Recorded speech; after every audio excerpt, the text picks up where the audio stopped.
السلام عليكم. لو اتكلمنا مع بعض 5 دقايق عن حاجة اسمها الحب في الله، تعرف ايه عن الحب في الله؟ اقول لك. سيدنا عمر قال: لو لك حد بيحبك في الله اتمسك بيه فقلما يصيب ذلك.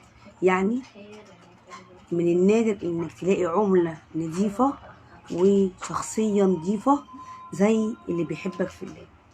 ربنا سبحانه وتعالى بيقسم ان كل دين في البشر خاسر الا حد بيجمعك على حب الله، حد بيجمع معاك على ذكر الله. بسم الله الرحمن الرحيم. قال في سورة العصر: والعصر ان الانسان لفي خسر الا الذين امنوا وعملوا الصالحات وتواصوا بالحق وتواصوا بالصبر.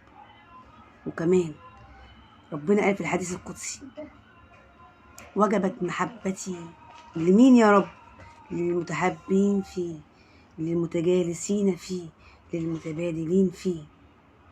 يا سلام يا سلام لما تبقى قاعد مع حد متجالس معاه في ذكر الله. كمان مش بس كده، لو حبيت حد ورايح تزوره عشان الحب في الله. طب نحكي قصة حلوة.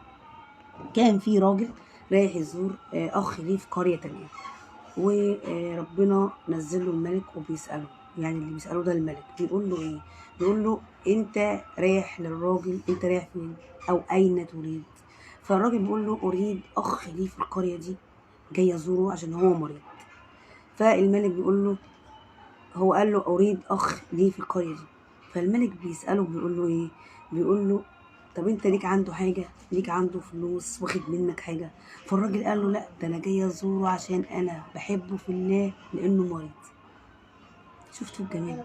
جاي يزور اخ ليه في قرية تانية حبا في الله، هو بيحبه في الله. فالملك رد عليه وقال له ايه؟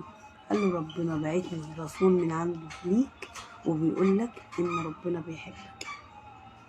وجبت، ربنا بيقول في الحديث القدسي: وجبت محبتي لمين؟ المتحابين فيه، المتجالسين فيه، المتبادلين فيه.